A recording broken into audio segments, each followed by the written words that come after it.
Hi my dear students, hope you guys are doing well. Since this is your first lecture of ISCA, I thought let me look at the camera and do the first lecture for you all. And I've already explained in the previous video, the introduction one, in which I've explained how to exactly go about in ISCA. I am always there for whatever queries you have, and please be free to ask. And do ISCA really well. It is extremely scoring. Let's start with chapter 5, and that is called as Acquisition, Development and Implementation of Information Systems. So now in this you have to first understand what does an information system mean. For that, first understand the meaning of the word system. System means anything that has a systematic way of going about it. जब मैं बोलता हूँ systematic way, इसका मतलब क्या है कि एक काम करने का तरीका था, एक प्रोसीजर है, पहले ये होगा, फिर ये होगा, फिर ये होगा, फिर ये होगा. जैसे इंडियन रेलवेज जिस तरीके से चलता है, तो there is a system for it. हर ट्रेन का टाइमिंग होता है, वो ट्रेन प्लेटफॉर्म पे आती है, लोग चढ़ते हैं, फिर वो ट्रेन निकलती है. There is a system to it. whichever city you are in and wherever you are watching the lectures, your city must be having public transport. तो जो public transport रहेगा, वो public transport भी क्या है? It is a system by which it functions. System मतलब कोई भी integrated activity जो एक तरीके से चलता है. Second, we are going to understand then what is an information system का information वाला part. Information is anything that is useful for me or for any other person as an input. तो अगर सपोज मुझे कोई data मिलता है, उसको मैं प्रोसेस करता हूं और मेरे काम के लिए यूज करता हूं, तो ये मेरे लिए क्या बन जाएगा? Information. If a system is giving me information, then that system is called as an information system. Clear है? फॉर एग्जाम्पल, अपने बॉडी में we have respiratory system, breathing करने के लिए. वी हैव डाइजेस्टिव सिस्टम, खाने को हजम करने के लिए. We have something called as circulatory system, blood circulation के लिए. वैसे ही जो भी सिस्टम अगर मुझे इंफॉर्मेशन दे रहा है, then that system will be called as an information system. इस चैप्टर में क्या सीखने वाले? We are going to learn acquisition, कैसे इंफॉर्मेशन सिस्टम को खरीदना है. डेवलपमेंट, अगर अपन खुद से बना रहे तो कैसे डेवलप करना है. और एक्विजिशन करे या डेवलप करे, उसको बाद में अपने ऑर्गेनाइजेशन में उसको बिठाना कैसे है. How to install it in the organisation, that is called as implementation. तो ये चैप्टर में क्या सीखने वाले? Acquisition, development and implementation of information systems. Clear है? अभी ये चैप्टर को हम डिवाइड करेंगे 3 पार्ट में. It divided into 3 parts. पहले को अपन बोलेंगे यहां पे कॉमन आंसर्स. दूसरे को अपन बोलेंगे यहां पे second is called as phases. ये फेजेस सबसे बड़ा आंसर है. और ये जो फेजेस का जो वीडियो है, that I have already given नीचे. It will be called as 5B in your pen drive lectures. और ये क्लासरूम में शूट किया था, तो you will get a classroom experience also. And third part is called as approaches. क्या क्या तरीके से अपन सिस्टम को डेवलप कर सकते हैं, that is approaches. Today what I am going to focus mainly on is the common answers. We are going to do the common answers properly. ठीक है, अच्छे से कर दो. कॉमन आंसर्स में जो फर्स्ट आंसर है आपका, that is business process design. और उसके ऊपर एक लाइन लिखा है सिस्टम डेवलप के बारे में, वो देख लेते हैं. Please look into your book. We are on page number 62. Let's see that. उधर लिखा हुआ है, systems development refers to the process of examining business situation with the intent of improving it through better procedures and क्या लिखा है? methods. कोई भी तरीके से अगर आप अपने काम को we can improve, then that is called as system development. उधर बाद में लिखा है business process design. Now this is the first common answer, business process design. अब ये क्या होता है? business process design में हम क्या करते हैं? हम देखते हैं कि फिलहाल what are we doing, what are we currently doing, फिलहाल हालचाल कैसा है, वो अपन देखते हैं. बाद में देखते हैं कि इसको फ्यूचर में हम इंप्रूव कैसे कर सकते हैं. एंड तीसरे में हम देखते हैं कि जो फ्यूचर में जो एक्टिविटी करने वाले हैं, उसका इंप्लीमेंटेशन कैसे किया जाना चाहिए. सो business process design is nothing but अभी का हाल देखना, फ्यूचर की तैयारी करना, देखना कि फ्यूचर में अपने को क्या चाहिए, एंड लास्ट में हम क्या करेंगे, उसको इंप्लीमेंट कैसे करना, वो देखेंगे. तो इसका मतलब क्या है यहाँ पे? First look at the present situation and if there is any problem in that. For example, Mumbai में जहां मैं लेक्चर शूट कर रहा हूं, वह बहुत ट्रैफिक हुआ करता था. तो इसके लिए the BMC, that is Brihan Mumbai Municipal Corporation, जो यहाँ की लोकल म्युनिसिपल कॉर्पोरेशन है, द महाराष्ट्र स्टेट गवर्नमेंट, इन्होंने क्या डिसाइड किया कि काम करते हैं, let's bring the metro system in Mumbai. Metro का जो सिस्टम है ट्रांसपोर्टेशन के लिए, मुंबई में लेके आ रहा है. अब मैं जो एरिया में रहता हूँ, वहां पे काफी कंजेशन था in terms of road traffic, काफी था. तो उसको हम बोलते हैं यहाँ पे मुंबई में कॉल्ड एज अंधेरी कुर्ला रोड. अंधेरी कुर्ला रोड में बहुत ट्रैफिक था. अभी वो अंधेरी कुर्ला रोड में ट्रैफिक रिड्यूस करने के लिए गवर्नमेंट मेट्रो लेके आने का प्लान कर रही थी. तो what was present situation? Traffic था, कंजेशन था, पोल्यूशन था, नॉइज पोल्यूशन था, एयर पोल्यूशन था. तो ये सब के कारण there were lot of problems.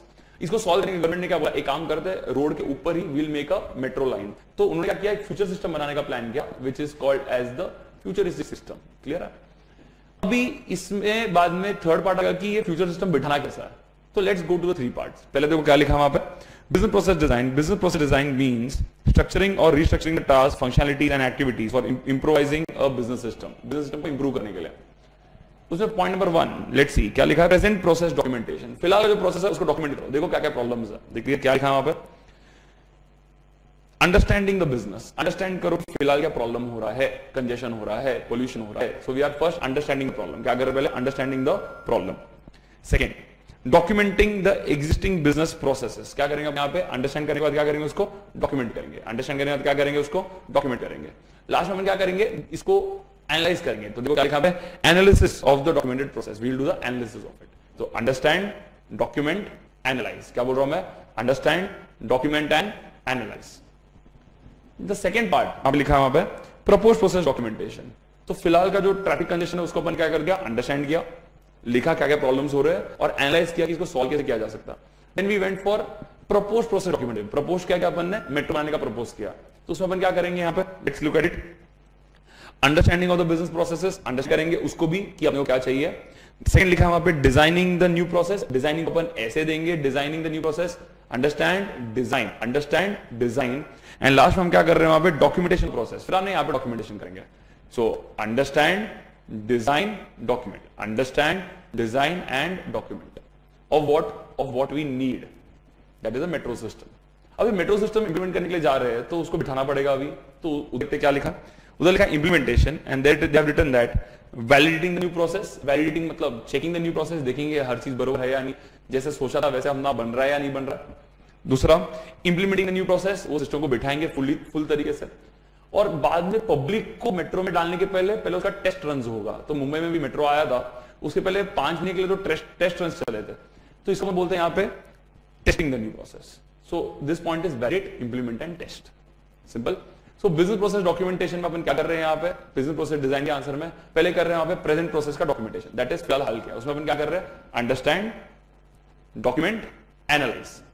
The propose process documentation में क्या कर रहे हैं हम, understand, design and document.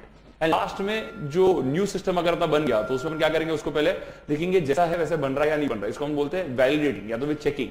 Validate, second आएगा इंप्लीमेंट एंड लास्ट में finally testing. So it is VIT, validate, implement and test. Clear एकदम अच्छे से? Okay, this is regarding the present process design. Business process design कैसे करेंगे आगे। Accountants involvement in development work, उधर लिखा है RCS, accountants involvement in development work, किस तरीके से करेंगे। अभी इतना बड़ा सिस्टम मेट्रो आ रहा है तो मेट्रो के सिस्टम में अकाउंटेंट का रोल क्या होगा, अकाउंटेंट किस तरीके से यहाँ पे पार्टिसिपेट करेंगे, देखते हैं एक बार। रिटर्न ऑन इन्वेस्टमेंट, उसका 2 पार्ट दिया वहां पे, cost and benefit. Return on investment is nothing but जितना खर्चा किया और उसपे से क्या बेनिफिट मिला। बेनिफिट अगर बेटर है तो वी से return on investment is positive, और अगर नहीं है तो वी से return on investment is negative. देखते क्या लिखा, रिटर्न ऑन इन्वेस्टमेंट, उधर लिखा है कॉस्ट। कॉस्ट में 3 टाइप की कॉस्ट लिखा है, development cost, operating cost and intangible cost. इसका मतलब समझिए, डेवलपमेंट कॉस्ट का मतलब यह है कि फर्स्ट टाइम जो कॉस्ट रहेगा वो, फॉर एग्जांपल अगर मेट्रो बना रहे तो मेट्रो बनाने समय तो रेल कोचेस का जो कॉस्ट रहेगा that is called as a development cost. Clear? जो मेट्रो के कोचेस का, मेट्रो का जो डिजाइन रहेगा, मेट्रो में जो पिलर्स बनाए रहेंगे वो वन टाइम कॉस्ट है, that is called as a development cost. Operating cost मतलब ड्राइवर सैलरी जो रहेगा, वहां पे कोई क्लीनिंग स्टाफ रहेगा तो उनका सैलरी रहेगा, टिकट काउंटर में जो बैठे उनका सैलरी रहेगा, that is the operational cost. Last में आएगा intangible cost. What is intangible cost, अगर किसी कारण अगर मेट्रो का सिस्टम बरोबर चल रहा नहीं है या तो फिर उसका गुडविल खराब हो गया तो ये प्रॉब्लम है। फॉर एग्जांपल जैसे मुंबई में जब मेट्रो पहले आया था, it was launch in the month of May and July के मौसम में मुंबई में बहुत बारिश हुई थी और वो बारिश के कारण कुछ पानी मेट्रो के अंदर से लीक होना चालू हो गया था, जिसके फोटोज मोबाइल में, व्हाट्सएप में वायरल हो गए थे। तो इसके कारण क्या हुआ था, लोगों का एकदम शॉर्ट स्पैन के लिए ऐसा लगा कि अरे यार ये नया अच्छा सिस्टम आया मेट्रो का, अभी इसमें भी पानी आ गया, ये भी प्रॉब्लम वाला सिस्टम है। तो ऐसा हो गया ना, इसको हम बोलते हैं यहाँ पे इंटेंजिबल कॉस्ट, मतलब उसके गुडविल को अफेक्ट हो रहा है। बाद में वो प्रॉब्लम सॉल्व हो गया था and the metro is running very well in Mumbai right now. तो इसको हम बोलते हैं यहाँ पे development cost, operating cost and intangible cost. Let's see क्या लिखा वहां पर, cost development includes cost of system development, developer salary, developer जो सैलरी रहेगा वो जो पहली बार सिस्टम बना रहा है वो। Operating cost that is includes cost of operating the system, operator salary. And last लिखा intangible cost, it can not be easily measured and includes reputation loss due to disruption, disruption मतलब activities खराब होना of activities due to क्या लिखा वहां पे new system, that is the cost part. Benefit क्या है मेट्रो का देखते हुए भी, उधर लिखा है 2 बेनिफिट लिखा वहां पे, the benefit which result from developing new और improved information systems that can be subdivided into tangible and intangible benefits. Post implementation analysis is also done to see how the system development effort has benefited an organization. तो जो tangible benefit है, tangible मतलब क्या, जो हम देख सकते हैं, जैसे टाइम बहुत सेविंग होता है मेट्रो की वजह से, ट्रैफिक में अटकते नहीं है। दूसरा है metro is very clean because अंदर एसी है, अच्छे से क्लीन है, तो इट इज वेरी हाइजीनिक, अच्छा एटमोस्फियर अंदर काम रहता है एकदम। What are the other benefits, एक तो the pollution and all everything reduces. Intangible benefits क्या है, लोग बोलते हैं अरे वाह मेट्रो आ गया मुंबई में, बहुत अच्छा हो गया, काफी आसान लाइफ हो गया, you can travel much more easier faster. इसको हम बोलते हैं यहाँ पे इंटेंजिबल बेनिफिट, मतलब लोगों के अंदर जो फीलिंग है, जो अप्रिसिएशन निकलती है, उसको हम बोलते हैं यहाँ पे इंटेंजिबल बेनिफिट। जैसे हमने देखा था इंटेंजिबल कॉस्ट, मतलब सिस्टम खराब हो गया तो हम बोलते हैं यार सिस्टम बराबर नहीं है, लेकिन सिस्टम अच्छा चल रहा है तो उसको बोलते हैं यहाँ पे इंटेंजिबल बेनिफिट्स। तो the benefit part is divided into 2 parts, tangible and intangible. Point number 2, computing cost of IT and cost benefit analysis for generation of correct data for return on investment calculation. Accountants play a vital role. अभी जो ROI अपन calculate कर रहे हैं, return on investment, उसके लिए जो data मिलेगा accountant उसमें भी इन्वॉल्व हो सकते हैं। मतलब क्या, they are in charge of the basic data जिसकी वजह से हम इंफॉर्मेशन कलेक्ट कर रहे हैं, इसको हम बोलते हैं यहाँ पे द अकाउंटेंट्स रोल के इसमें, that what cost computation he be doing. Third point is skills expected from accountant, understanding business objective, bookkeeping etc. Accountants can help in other work also, bookkeeping में कर सकते हैं, advisory role play कर सकते हैं, financial aspect देके बोल सकते हैं कि अपना बजट के ओर जा रहा है या नहीं जा रहा है। That is the skills expected from an accountant. So what is the accountant's involvement in development work? I have given you a code there called as RCS on page number 62. उधर लिखा वहां पे return on investment, उसमें आएगा 2 cost and benefit, cost में आएंगे 3, development cost, operating cost, intangible cost, benefit में आएंगे 2, tangible and intangible. Then you have computing cost of IT and cost benefit analysis, and last में लिखा है skills expected from an accountant. This is the second common answer. Third में चलते हैं, उधर क्या, what are the advantages of SDLC? So now they have used the word called as SDLC, System Development Life Cycle. और ये पूरा chapter उसके बारे में ही है, phases में you will see in depth. SDLC का मतलब क्या होता है? SDLC मतलब एक प्रोसेस के थ्रू, एक स्टेप बाय स्टेप प्रोसेस के थ्रू आप एक काम करते हो। जैसे अगर नासा एक रॉकेट बना रहा है तो नासा सीधा एक दिन रॉकेट बना के अगले दिन बेच नहीं देगा या रॉकेट उड़ा नहीं देगा, they go through years of work, और उसके बाद ही वो उन लोगों को रॉकेट या सैटेलाइट लॉन्च करता है। तो ये जो इयर्स ऑफ वर्क है उसमें वो करते क्या है, पहले रहेगा एक प्री प्लानिंग एक्टिविटी, जैसे काम चालू करने के पहले कि अपने को क्या करना है, किस तरीके से करना है, ये करने की जरूरत है क्या, ये प्रोसेस करने की जरूरत है नहीं है, ये प्रोसेस में हम क्या अचीव करने के लिए जा रहे हैं, इसको हम बोलते हैं यहाँ पे pre planning activities, that is called as the first step. Second step को अपन बोलते हैं यहाँ पे कि एक बार एटलीस्ट समझ लिया क्या है, देन अपन रिक्वायरमेंट देंगे, इसके सामान लेके आएंगे कि अपने को क्या क्या रिक्वायरमेंट की जरूरत है, इसको हम बोलते हैं यहाँ पे सिस्टम रिक्वायरमेंट एनालिसिस, कि जो भी रिक्वायरमेंट्स है उसको एनालाइज करके हम लोग खरीदेंगे। तीसरा आएगा, जो भी हमने यहाँ पे रिक्वायरमेंट्स को खरीदा है उसको हम करेंगे, उसके हिसाब से डिजाइन करेंगे कि स्ट्रक्चर कैसा रहेगा, आर्किटेक्चर कैसा रहेगा, वो जो नासा क्या करती रहेगी कि वो जो रॉकेट का जो शेप है, जो स्पेस शटल का जो शेप है, उसका शेप किस तरीके से रहेगा ताकि अपना मिशन सक्सेसफुल हो, that is called as system design activities. बाद में हम 2 चीज कर सकते हैं, एक तो है डिजाइन करने के बाद किसी और से वो खरीद सकते हैं जिनका ऑलरेडी वो डेवलप रहेगा, तो या तो खुद से बना सकते हैं। NASA makes its own space shuttle and launchers, तो उन लोग क्या करेंगे यहाँ पे, उन लोग उसको डेवलप करेंगे, इसको अपन बोलते हैं सिस्टम डेवलपमेंट एक्टिविटीज। तो अभी 4 अपन ने क्या देखा, pre planning activities, system requirement activities, system design activities, system development activities. फिर इसको हम इंप्लीमेंट करेंगे, that is called as system implementation. तो इसको हम इंप्लीमेंट करेंगे, बैठाएंगे, अच्छे से देखेंगे कि सब रेडी है कि लॉन्च के लिए। सिस्टम एक बार इंप्लीमेंट हुआ, लेकिन इंप्लीमेंट किया और अगर वो फेल हो गया तो प्रॉब्लम है। तो एक चीज करना जरूरी है और वो है सिस्टम इंप्लीमेंटेशन के जस्ट पहले उसको टेस्ट करना जरूरी है। तो टेस्ट करेंगे तो पता चलेगा कि ये सिस्टम अपना अच्छा है या नहीं है। तो इसका मतलब क्या है, डेवलपमेंट और इंप्लीमेंटेशन के बीच में एक टेस्टिंग का पार्ट होना बहुत जरूरी है। तो that 5th phase is called testing. तो पहला क्या था, प्री प्लानिंग एक्टिविटीज, बाद में system requirement analysis, system design, system development and implement, system development and acquisition. Next आएगा सिस्टम टेस्टिंग कर बहुत जरूरी। उसके बाद आएगा सिस्टम इंप्लीमेंटेशन। बहुत ऐसा होता है कि इंप्लीमेंट कर लिया और रॉकेट हवा में चला गया और रॉकेट फूट गया, तो क्या करेंगे, देखेंगे कि ये क्यों हुआ, ताकि नेक्स्ट टाइम ये मिशन फेल ना हो। इसको हम बोलते हैं यहाँ पे post implementation review and maintenance. Post implementation के बाद रिव्यू एंड मेंटेनेंस किस तरीके से करना।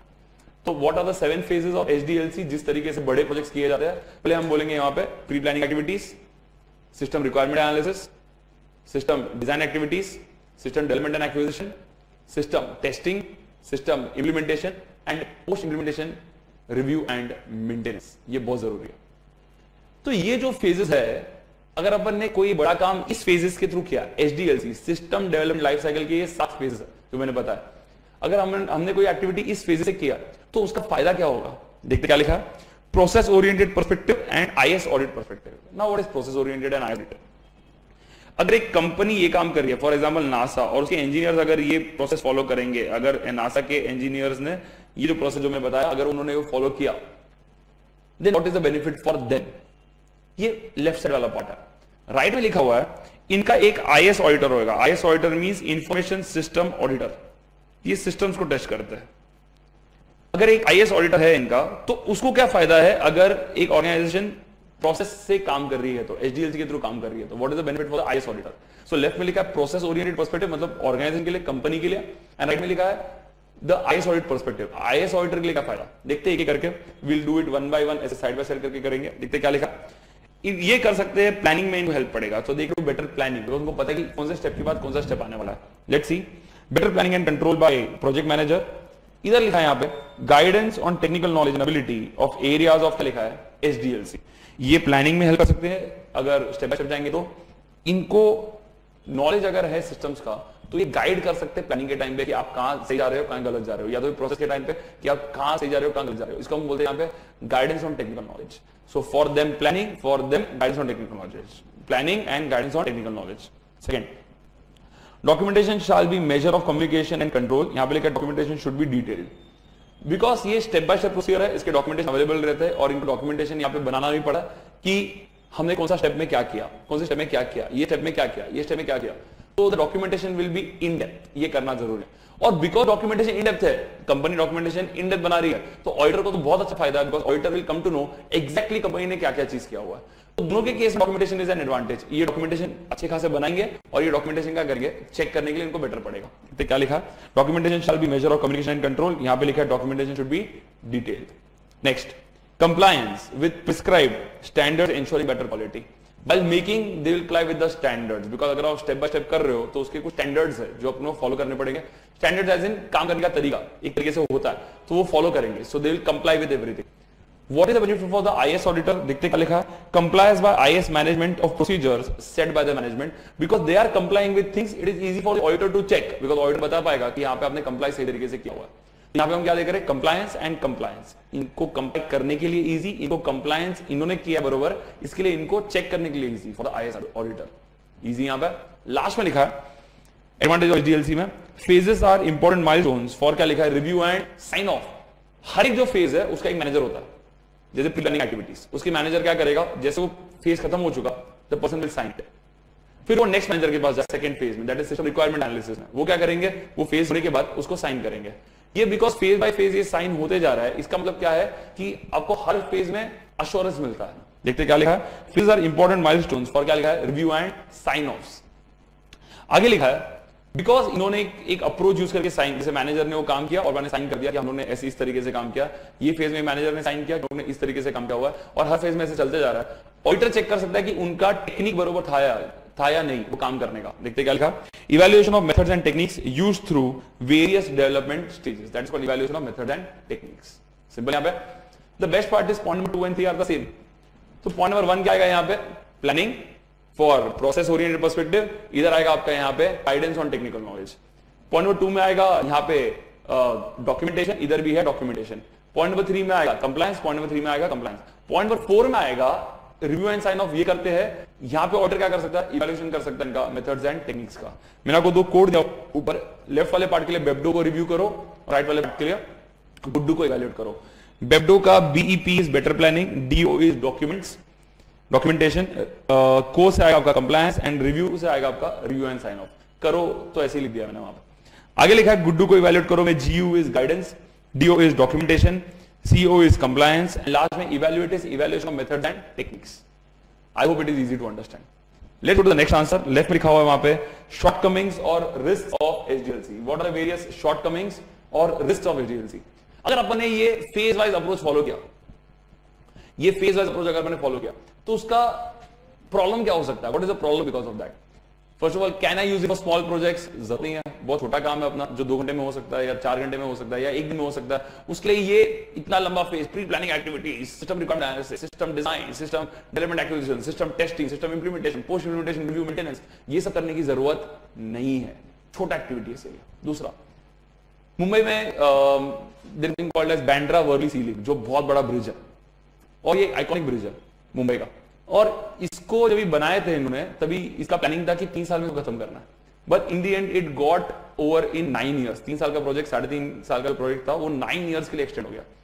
तो इतना टाइम का इसमें चला गया। कारण क्या है, दे वर फॉलो, बिकॉज ये बड़ा प्रोजेक्ट था, they had to follow the processes properly, एक स्टेप के बाद दूसरा, डिजाइन के बाद ही डेवलप कर सकते हैं, डेवलप करते समय डिजाइन करेंगे तो शायद डिजाइन गलत चले जाएगा, सो डिजाइन के बाद ही डेवलप करना पड़ेगा।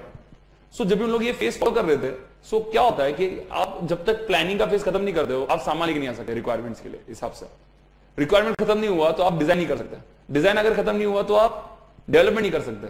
तो अगर ये फेज में 1 साल ज्यादा लग जाता है, ये फेज में 6 महीने ज्यादा लग जाते हैं, ये फेज में 6 महीने ज्यादा लग जाते हैं, तो आगे वाले फेज भी डिले हो जाता है।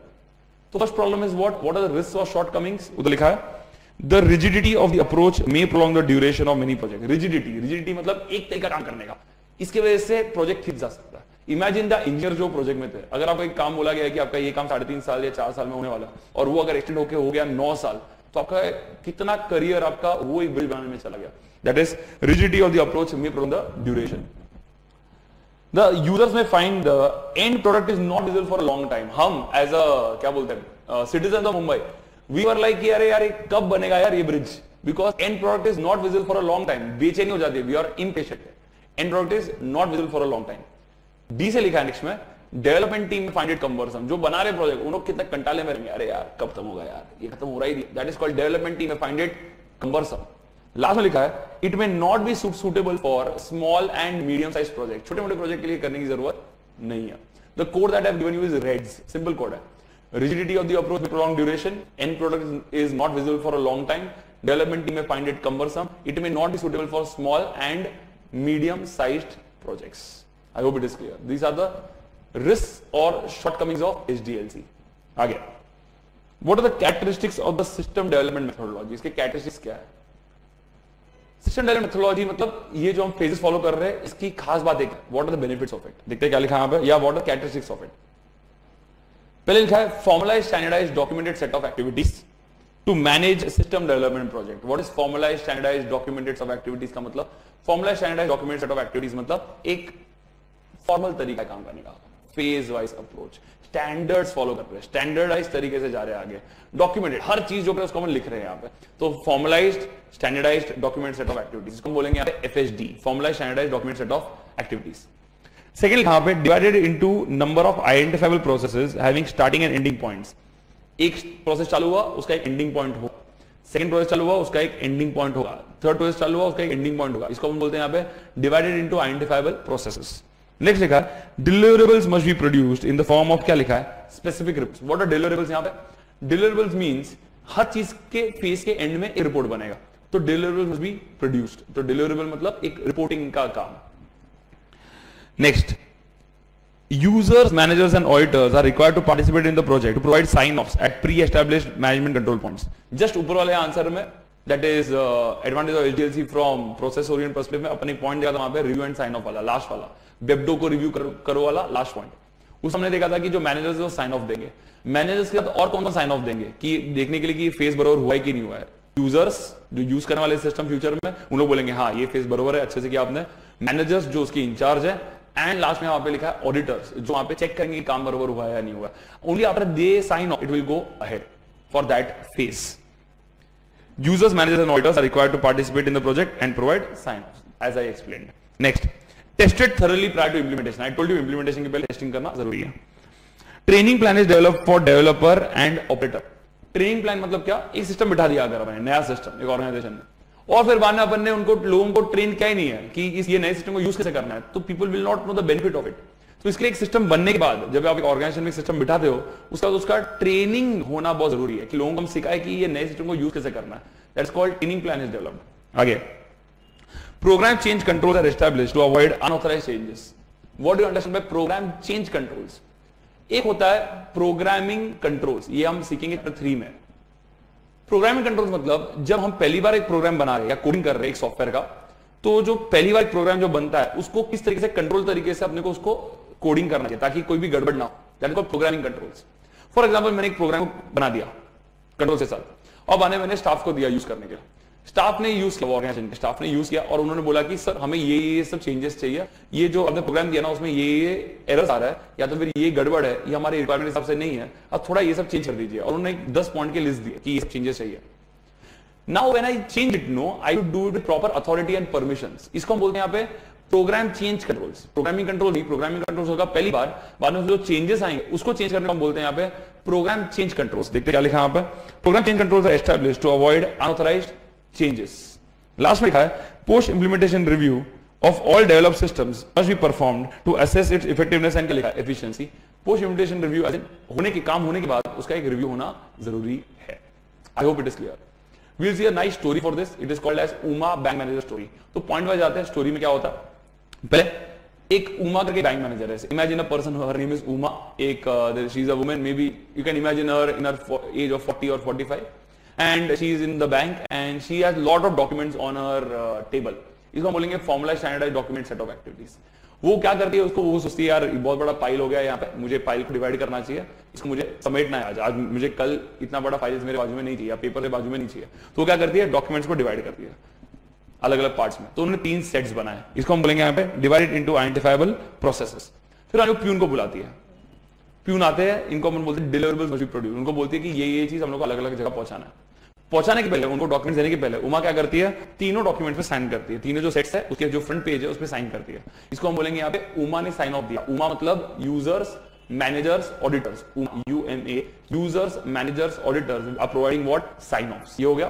फिर वो पहले प्यून को बोलती है ये आपको टेस्टिंग के लिए देना है. दूसरे प्यून को बोलती है ये आपको ट्रेनिंग के लिए देना है. और तीसरे लोग को बोलती है ये आपको PCC स्टूडेंट्स बैठे वहां पे उनको देना है. तो हम 3 चीज देख रहे हैं, टेस्टिंग के लिए देना है, ट्रेनिंग के लिए देना है और PCC स्टूडेंट्स को देना है. PCC मतलब प्रोग्राम चेंज कंट्रोल्स. क्लियर है? That is your second last point. Last में तीनों प्यून आते हैं वापस उमा के पास. तो उमा बोलती है आपका काम हो गया, आपने दे दिया सब लोग. उन्होंने बोला हाँ हमने दे दिया. इसको हम बोलते हैं यहाँ पे पोस्ट इंप्लीमेंटेशन रिव्यू. इजी यहां तक. तो स्टोरी को मैं फास्ट बोल रहा हूं थोड़ा सा. See whether you have understood it और नॉट. पहले डॉक्यूमेंट्स का list, formula standard document set of activities divided into identifiable process. 3 parts में. Peons are deliverables must be produced. Uma क्या करती है, साइन ऑफ देती है. Users, managers, auditors will provide a sign off. पहला सेट जाता है टेस्टिंग के लिए, दूसरा सेट जाता है ट्रेनिंग के लिए, तीसरा सेट जाता है PCC स्टूडेंट्स के पास. That is program change controls. Last आएगा वहां पे. जब वो आते हैं तो पूछते हैं कि काम कैसे हुआ. इसको हम बोलते हैं यहाँ पे post implementation review. I hope it is clear. Simple story. तो अभी तक कॉमन आंसर्स में we have done how many answers, 5 answers, 5 parts. 5 में पहला था अपना यहाँ पे बिजनेस प्रोसेस डिजाइन. सेकंड आएगा अपना यहाँ पे accountants involvement in development work. Accountant ये है अपना business process design, DPD. Next आएगा आपका उसके बाद what are the advantages of HDLC. Advantages क्या, उसको 2 पार्ट में डिवाइड किया, process oriented and IS audit perspective. तो process oriented perspective, IS audit perspective. Simple. वेबडो को रिव्यू करो, गुड्डू को इवैल्यूएट करो. नेक्स्ट आएगा आपका रिस्क और शॉर्टकमिंग्स ऑफ HDLC. क्या क्या गड़बड़ी हो सकती है. ये पॉइंट में you have to observe that in all those points which are given there, red वाले कोड में, उसमें हर पॉइंट के ऊपर लिखा है द वर्ड, हर पॉइंट में लिखा है द वर्ड मे, MAY. मे मतलब अगर बरोबर नहीं किया तो ये गड़बड़ हो सकता है, लेकिन अगर आपने हर चीज बरोबर किया तो ये सब गड़बड़ी आ नहीं सकती है. It may happen. वैसे इसको हम बोलेंगे, ये अपना रेड वाला कोड था. लास्ट अपन ने किया था कैरेक्टरिस्टिक्स ऑफ HDLC. कैरेक्टरिस्टिक्स क्या, सिस्टम डेवलपमेंट मेथोडोलॉजी का. दैट इज बेसिकली उमा bank manager story. So last में we have done the characteristics of HDLC. This is on the first page, that is page number 62. I hope you are getting it. Okay, now let's go on to the next answer. देखते क्या लिखा. Why organizations fail in achieving their system development objectives? That's on page number 63. The question says that organizations fail क्यों होते हैं अपने objectives को achieve करने के लिए. And we had seen a similar answer called as risk or shortcomings of HDLC. मतलब HDLC में कमी क्यों आती है. Now you have to distinguish this answer into 2 parts. That is human errors की वजह से कौन सा अफेक्ट होगा. ह्यूमन एरर्स की वजह से ये वाला पार्ट अफेक्ट होगा, that is why organisations fail, कि हम क्या नहीं करेंगे तो क्या चीज फेल होगा। दूसरा, अप्रोच की वजह से क्या फेल होगा, जैसे एचडीएलसी के कारण इन जनरल क्या प्रॉब्लम हो सकता है, जैसा मैंने देखा प्रीवियस आंसर में, that is rigidity of approach में prolong duration, and product not visible for a long time, development team find it cumbersome, not suitable for small और medium size projects. This is because of approach उस तरीके से है, वो एचडीएलसी की कमी है। यह हम देख रहे हैं कि एचडीएलसी फेल क्यों होगा, ह्यूमंस के कारण। देखते हैं इसमें, पहले लिखा वहां पे यूजर रिलेटेड इश्यूज, यूज है, एन से लिखा वहां पे management related issues, then D से आपको मिलेगा developer related issues, and last में न्यू से आपको मिलेगा new technologies. Let's see user related issues.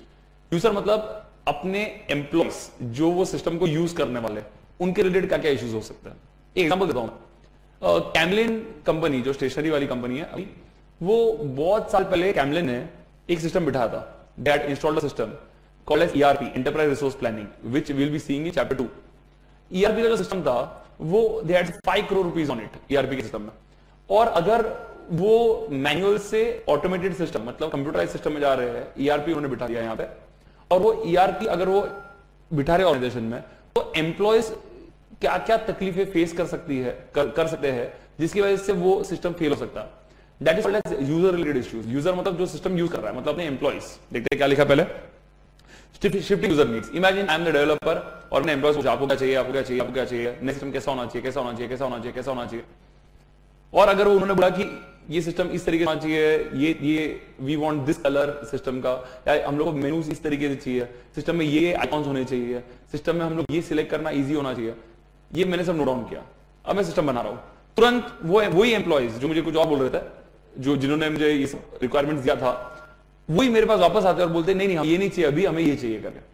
That is a problem, that can be called as shifting user needs. Users का पहला requirement अलग रहेगा और कुछ 1-2 महीने के बाद तुरंत वो रिक्वायरमेंट्स चेंज हो सकता है। देखते क्या लिखा, as these changes accelerate there will be more requests for information systems development and more development projects। Request उनका बढ़ता जाएगा।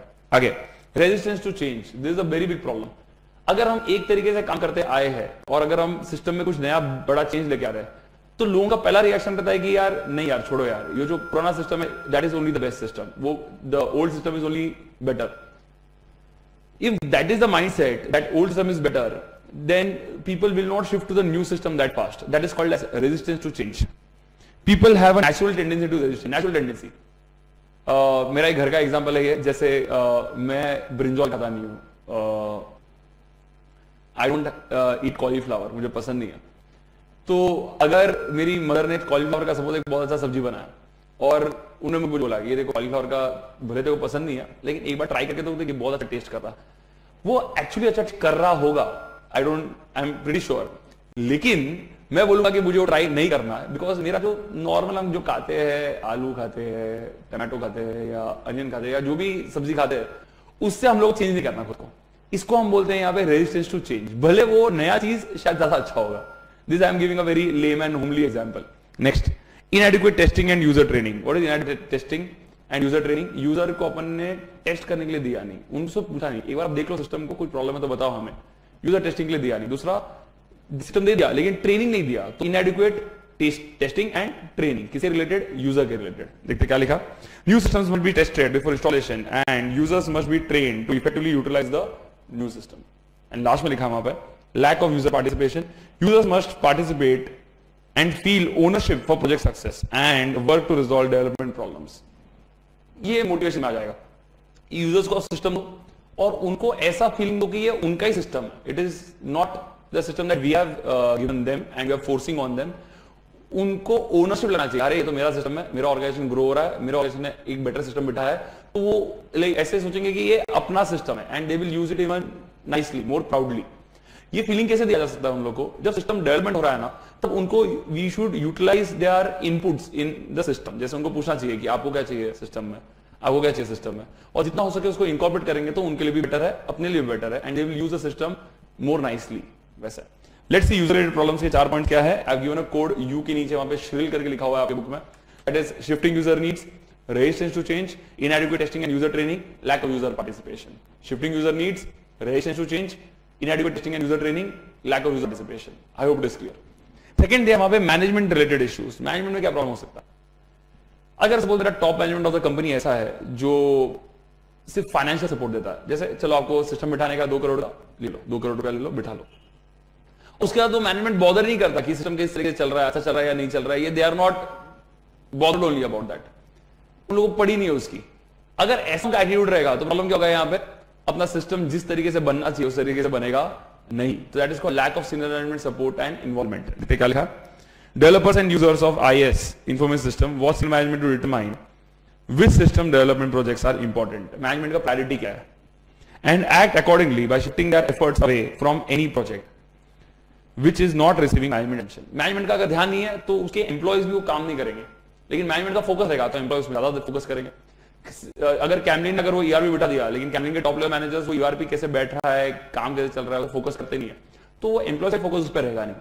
लेकिन अगर मैनेजमेंट ने बोला कि देखो अपना सिस्टम है, आप अच्छे से बिठाओ ये सिस्टम को, तो एम्प्लॉय वो चीज में फोकस रखेंगे। इसलिए मैनेजमेंट का सपोर्ट होना बहुत इंपॉर्टेंट है, टॉप लेवल मैनेजमेंट का। आगे, development of strategic system. See all this system that you are making no, इसमें थोड़ा रिस्क फैक्टर तो रहता ही है। जैसे मैंने अगर एक बड़ा सिस्टम बिठाया और चांस भी है कि वो फेल हो जाए, कैमलिन ने 5 करोड़ का सिस्टम बिठाया, हो सकता है कि वो सिस्टम आगे काम नहीं करे। देखते क्या लिखा, because strategic decision making is unstructured, the requirement specification and objectives for such development projects are difficult to define. एक हमने सिस्टम बिठा दिया, उसको हम बहुत से बिठा सकते हैं, यस, उसका आउटपुट भी अपन देख सकते हैं कि ये अच्छा आए करके, लेकिन गारंटी नहीं दे सकते कि ये पक्का सक्सेसफुल होगा कि नहीं होगा। वैसे so in is management related issues we are seeing 2 points, lack of senior management support and involvement. तो वो जो ऊपर मैंने एम के नीचे सैड लिखा है, that is we will see it as support and involvement of top management is lacking, support and involvement of top management is lacking का एस, एंड नीचे डी लिखा है, that will be development of strategic systems. I hope it is clear. D से लिखा यहां पे developer related issues. Developer मतलब क्या, कंपनी है, कंपनी का टॉप मैनेजमेंट है, कंपनी के लोअर मैनेजमेंट में उसके यूजर्स बैठे हैं, management is not an expert in IT, तो ये सिस्टम बिठाने के लिए they have to appoint a external person जो इसको आके बिठाएगा, जो सिस्टम के बारे में जानता है। तो मैनेजमेंट रिलेटेड इश्यूज अपन ने देख लिया, फर्स्ट स्टार्टिंग में अपन ने देख लिया यूजर रिलेटेड इश्यूज। अब देख रहे हैं डेवलपर रिलेटेड इश्यूज, जो आदमी सिस्टम बिठा रहा है उसके क्या क्या इश्यूज हो सकता है, देखता है। Lack of senior management project, lack of standard project management and system development methodologies. We are not having standardised way of doing things, इसको बोलेंगे SDM and SPM. Lack of standardised project, lack of system development projects and the standardization of project is lacking in the organization. Let's see the point. Lack of standard project management, SPM, and system development methodology, that is SDM, SPM and SDM. उधर लिखा है it is very difficult to consistently complete projects on time or within, क्या लिखा है यहाँ पे, budgets, बहुत मुश्किल। आगे, overworked or undertrained development staff. What is overworked or undertrained development staff? अगर मेरा स्टाफ एकदम ओवरवर्क कर रहा है, ओवरवर्क मतलब क्या, बहुत काम का लोड है उन पे, तो वो ऑर्गेनाइजेशन के लिए अच्छा सिस्टम बना नहीं पाएंगे। डेवलपर के जितने भी स्टाफ है सब बहुत ओवरवर्क्ड है, हर प्रोजेक्ट में दोनों इन्वॉल्व है, 10-10 घंटा 12-12 घंटा काम कर रहे हैं, तो अब इसमें अपने कोई प्रोजेक्ट बनाना उसमें फोकस नहीं कर पाएंगे। दैट इज ओवरवर्क स्टाफ का प्रॉब्लम। व्हाट इज अंडर ट्रेन्ड, मेरे पास स्टाफ है, ओवरवर्क भी नहीं है, उनके पास बहुत टाइम है करने के लिए, लेकिन अंडर ट्रेन्ड है, उनको एक्जैक्टली क्या करना पता नहीं है, that is called under trained. देखते क्या लिखा, System developers often lack sufficient educational background and requisite state-of-the-art skills. State-of-the-art मतलब best system बनाने की skills. Many companies do a little to help their development. उनको ट्रेनिंग देते नहीं है कंपनीज, जिसकी वजह से वो अंडर ट्रेंड रह जाते हैं। वैसे I hope it is easy. इसका जो कोड है दैट इज डी वाले पार्ट का, उसका कोड है वहां पे लवर करके। Lover is what, lack of standard lack of standard project management and system development methodology, that is SPM and SDM. Lack of SPM, lack SDM, and last में लिखा वहां पे लवर का ओवीईआर विल बी ओवरवर्क्ड और under trained development staff. लास्ट में लिखा वहां पे पॉइंट है new technologies. If it is a new technology then of course it is difficult to implement to some extent. देखा लिखा, attaining system development objective is more difficult if personal are not familiar with the technology. इसके लिए proper training देना जरूरी है। This is called as why do organisations fail in their system development objectives. I hope this is clear. Next में चलते हैं, देखते हैं क्या लिखा वहां पे। Roles involve in HDLC, what are the various roles. पहले वो ऑर्डर फॉलो करते हैं, पहले आएगा स्टीयरिंग कमेटी, बाद में आएगा PM that is project manager, बाद में लिखा है नीचे PL that is project leader, बाजू में लिखा एसए, एसए का मतलब है सिस्टम एनालिस्ट, उसके बाद है टेस्टर, बाद में लिखा है डोमेन स्पेशलिस्ट, उसके बाजू में प्रोजेक्ट लीडर के नीचे लिखा है मॉड्यूलर, और मॉड्यूलर के बाजू में लिखा है पे प्रोग्रामर या तो फिर डेवलपर, मतलब द पर्सन हु कोडिंग जो करता है, कोडर भी बोलते हैं इसको। आगे लिखा है quality assurance, IS auditor and database administrator. So now in this what are we looking at, कि फ्लो क्या है काम का, ये समझते हैं। स्टीयरिंग कमेटी करके कमेटी होता है जो आईटी रिलेटेड एरियाज को हेड करेगा ऑर्गेनाइजेशन में, that is called as steering committee. इसको हम बोलते हैं IT steering committee. IT steering committee के नीचे होगा प्रोजेक्ट मैनेजर। प्रोजेक्ट मैनेजर बहुत सारे प्रोजेक्ट हैंडल करेगा, तो बहुत सारे प्रोजेक्ट जो हैंडल कर रहा है उसमें से अगर अपन एक प्रोजेक्ट ले ले तो वो एक प्रोजेक्ट का लीडर होगा, प्रोजेक्ट लीडर करके, that is called project leader. देखते देखा प्रोजेक्ट लीडर। प्रोजेक्ट लीडर क्या करेगा, उसके साथ एक टीम होगा, system analyst, tester and domain specialist का। इनका काम है, सिस्टम एनालिस्ट का काम है यूजर्स मतलब जो एम्प्लॉयज है उनसे बात करना, उनका रिक्वायरमेंट लिखना और उनका रिक्वायरमेंट्स आके नीचे जो डेवलपर बैठा है दैट इज द डेवलपर या प्रोग्रामर उसको देना, उन लोग कोडिंग करेंगे इस चीज का। So system analyst is what, he is acting as a link between the organisation staff and the developer में जो डेवलप करने वाले सिस्टम को उसके बीच में, that is called as the system developer या तो सॉरी सिस्टम एनालिस्ट। उसके बाद में लिखा है टेस्टर। टेस्टर कौन है, याद है सिस्टम एनालिस्ट ने क्या किया था, यूजर से बात किया था और डेवलपर बोला था को कोड करने के लिए। डेवलपर क्या करेगा या तो फिर प्रोग्रामर क्या करेगा, उसको कोड करेगा, कोड करने के बाद it will go to the tester for testing, तो टेस्टिंग के लिए देगा उसको। एंड लास्ट में टेस्टर के बाद में लिखा वहां पे domain specialist. What is domain specialist, अगर ऐसा कुछ चीज है जो एकदम यूनिक है, it is something new for the organisation, unique field है, तो उसका जो कोडिंग करेगा वो अपना नॉर्मल प्रोग्रामर या कोडर नहीं करेगा, उसके लिए we need a specialist and that is called as a domain specialist. Domain मतलब एक स्पेसिफिक एरिया का specialist. I hope clear. So what are we looking at, पहले IT steering committee, project manager, project leader, उसके बाद में system analyst बात करेगा, उसके बाद में है टेस्टर जो कोडर का काम को टेस्ट करेगा एंड लास्ट में लिखा है domain specialist. I hope clear. नीचे लिखा है मॉड्यूल लीडर। एक जो प्रोजेक्ट रहेगा, प्रोजेक्ट लीडर के नीचे प्रोजेक्ट जो रहेगा अपना, उसके में बहुत सारे मॉड्यूल्स रहेंगे, first part, second part, third part, fourth part. हर मॉड्यूल का there is a leader called as module leader और हर मॉड्यूल लीडर का काम करता है कोडर। तो जो भी कोडर को काम किया जाएगा वो देगा वो मॉड्यूल लीडर को, मॉड्यूल लीडर देगा प्रोजेक्ट लीडर को, प्रोजेक्ट लीडर देगा सिस्टम एनालिस्ट को। सिस्टम एनालिस्ट को कुछ क्वेरी पूछना रहेगा तो वो पूछेगा इसको, बोलेगा प्रोजेक्ट लीडर को, प्रोजेक्ट लीडर देगा मॉड्यूल लीडर को, मॉड्यूल लीडर देगा वो कोडर को। I hope you are understanding the flow. और कोडर जो भी काम कर रहा है उसका टेस्टिंग कौन करेगा, टेस्टर। क्लियर यहां तक? आगे क्वालिटी एश्योरेंस में लिखा हुआ है, क्वालिटी एश्योरेंस करके दिया हुआ है, आईएस ऑडिटर दिया हुआ है एंड डेटाबेस एडमिनिस्ट्रेटर दिया हुआ है। इनका काम क्या है, क्वालिटी एश्योरेंस मतलब क्वालिटी टेस्ट करना बराबर है या नहीं है। आईएस ऑडिटर देखेगा यहाँ पे कि कंट्रोल जगह पे है या नहीं है, सिस्टम सही तरीके से बन रहा है या नहीं बन रहा है, और सिस्टम अगर चलेगा तो अच्छा चलेगा या नहीं चलेगा। डेटाबेस एडमिनिस्ट्रेटर का काम है सिस्टम में जो भी डेटा रहेगा, जैसे इमेज हो गया, फाइल्स हो गया, डॉक्यूमेंट्स हो गए, ये सारे सिस्टम में प्रॉपर्ली सेव हो रहे या नहीं हो रहे, प्रॉपर्ली रखा है कि नहीं रखा है फ्यूचर पर्पस के लिए, ये काम किसका है, डेटाबेस एडमिनिस्ट्रेटर का है। So let's read all these points. पहले लिखा वहां पे steering committee.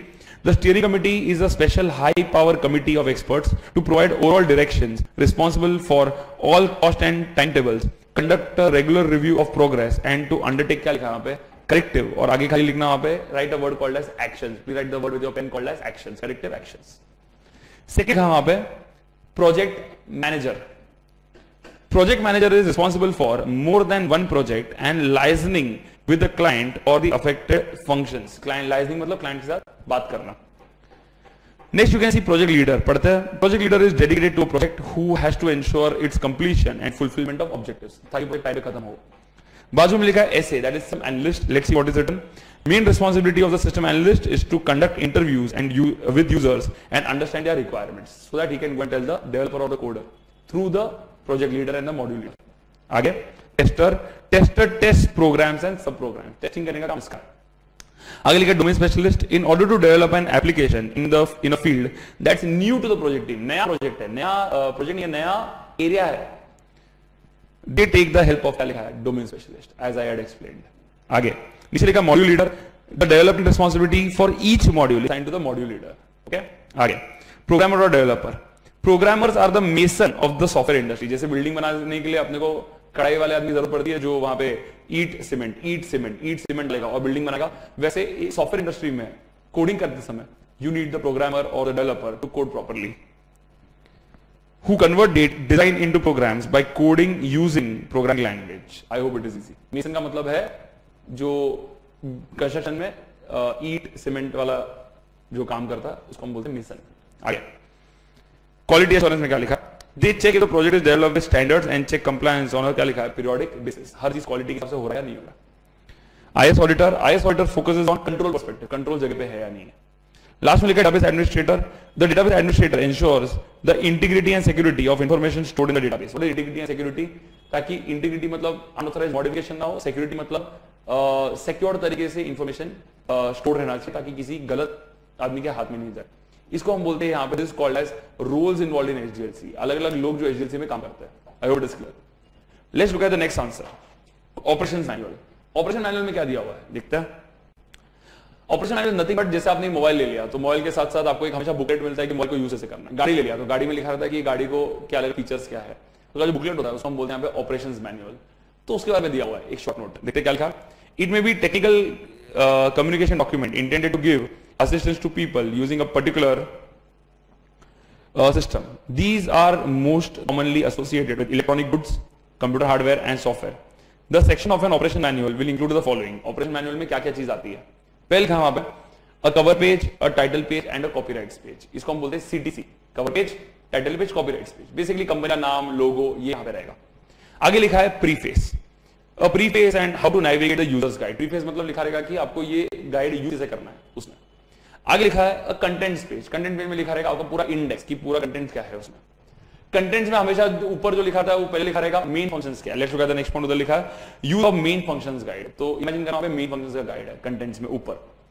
आगे लिखा उसके बाद ट्रबल शूटिंग सेक्शन। वो ट्रबल शूटिंग सेक्शन अगर आपको कोई प्रॉब्लम हो गया तो वो प्रॉब्लम को सॉल्व कैसे करना है।